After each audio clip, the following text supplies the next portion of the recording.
Je passe à la troisième casquette, qui est la casquette de l'investisseur. Aujourd'hui, pour faire clair et concis, la France est un pays où les deals sont de plus en plus intermédiaires.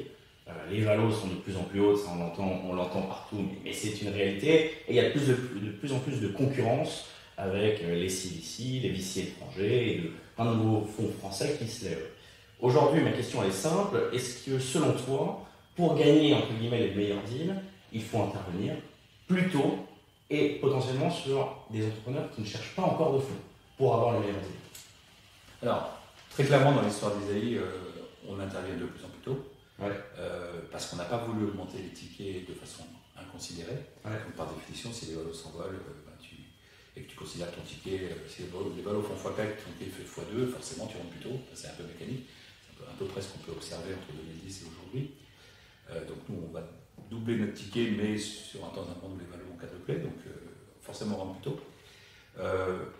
Alors, en fait, moi, la vision que j'ai, c'est si tu cherches notre métier consiste quand même, pour faire de la surperformance, à trouver des outliers, à trouver des acteurs qui font vraiment des trajectoires exceptionnelles. À trouver ton BlaBlaCar dans ton fonds numéro 1, ton Prose dans ton fonds numéro 2, enfin bref. Ouais.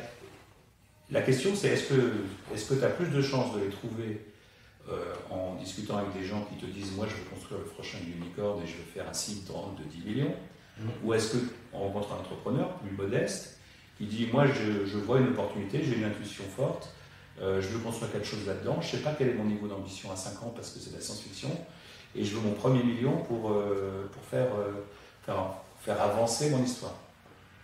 À mon avis, il y a plus de chances que les gagnants soient dans la deuxième catégorie, Ouais. Parce que les plus beaux succès, ils ont toujours une part d'invraisemblable, d'improbable au départ. Ouais. Et donc, voilà, nous, on préfère les gens comme ça. Et donc, ça s'auto-sélectionne naturellement. Le gars qui fait un site round de 10 millions, il ne vient pas voir SAI. Le gars qui veut son premier million, ses 2 premiers millions pour écrire les 24 prochains mois, il vient le voir. Ok. Voilà.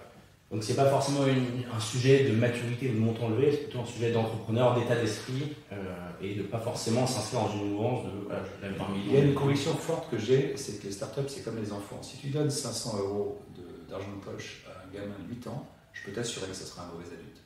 Ouais, d'accord. Après, si tu lui donnes progressivement, en l'accompagnant, avec les 10 € par mois, et en lui posant des questions sur ses dépenses, on a un meilleur succès.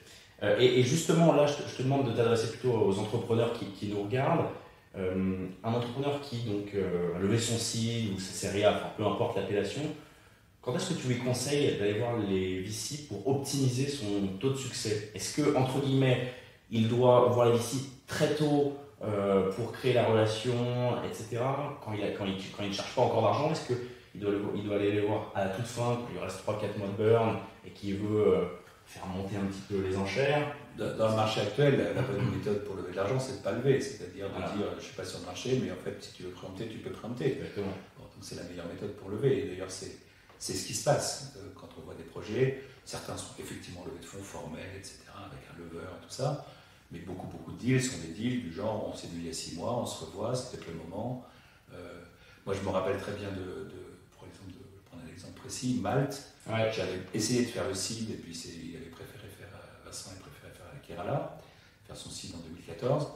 Puis fin 2014, je le revois, il avait bien progressé, etc. Et je lui dis, début 2015, je fais une term sheet. Si je fais une term sheet qui te plaît, est-ce que tu dis d'aller sur la route? Il n'est pas allé sur la route, on a fait un petit série A dans ce qui s'appelait Upwork à l'époque, ça s'appelle Malte maintenant. D'accord. Voilà. Bon, et c'est la vie du business. 2 dernières questions. La première, elle est un petit peu plus personnelle. Ça fait combien de temps que tu es investisseur? Depuis pile 20 ans. Pile 20 ans. Je reprends, je crois que c'était un article de Jean de la Roche-Brochard qui expliquait que le travers peut-être de certains VC au bout de quelques années, et c'est un peu pour tout le monde pareil, c'est de tomber dans une forme de lassitude face à l'entrepreneuriat, d'avoir un petit peu moins la flamme. Quand on voit des dizaines, des centaines, des milliers d'entrepreneurs, on peut peut-être être tenté de moins garder cet appétit. Comment toi, tu as réussi à le garder? Alors moi, je pense qu'on passe par plusieurs phases dans la vie d'un investisseur, mais je pense que d'abord, on fait beaucoup de conneries quand on est un jeune investisseur, beaucoup de mauvais deals. Et donc après, il y a une phase où on apprend à éviter de faire des mauvais deals. Parce que faire des mauvais deals, c'est pénible, ça dure longtemps, il faut aller à des portes qui dysfonctionnent, il faut avoir une relation avec un entrepreneur qui est en situation difficile. On a plutôt envie d'éviter ça. Et après, finalement, on s'aperçoit que l'immense plaisir de ce métier, c'est la relation qu'on a avec l'entrepreneur. Et donc, finalement, on choisit des entrepreneurs avec une espèce de vision. Voilà un gars avec qui j'ai envie de bosser les 7-10 prochaines années et dont je pense que l'histoire sera belle et donc je vivrai une belle histoire avec lui. Je parlais de PKM au tout début. Moi, j'ai investi dans Pressmister. Pierre, il avait 26 ans. Ouais.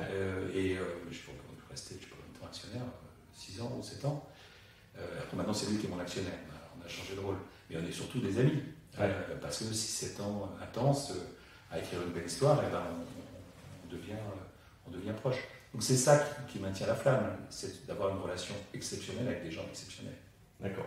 Dernière question, un peu plus d'actualité. Les fameuses 25 licornes en 2025 d'Emmanuel Macron, notre président. Est-ce que le trou dans la raquette pour arriver à ces 25 licornes, c'est le manque de fonds de grosses en France ou c'est un tout autre sujet? Je pense que la difficulté principale, c'est le talent pool, c'est-à-dire le manque de talent disponible ayant l'expérience de l'hypercroissance sur des boîtes de taille significative.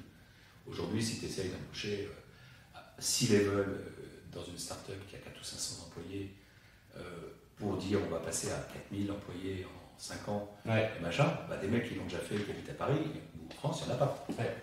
C'est difficile de les faire venir, c'est Top Gun. Il y en a qu'il faut faire venir, mais tu vois, typiquement, si tu prends un Américain qui n'a pas de passeport, qui n'a jamais quitté les US, il risque d'être un peu déphasé dans son mode de management en arrivant, machin.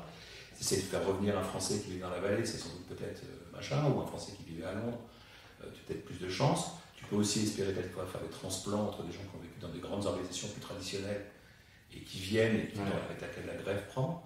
Alors toujours est-il que le spécialiste si machin qui fait passer la boîte de 10 à 100 millions ou de 50 à 200, ils n'existent pas. Et donc aujourd'hui, tout l'écosystème apprend en faisant.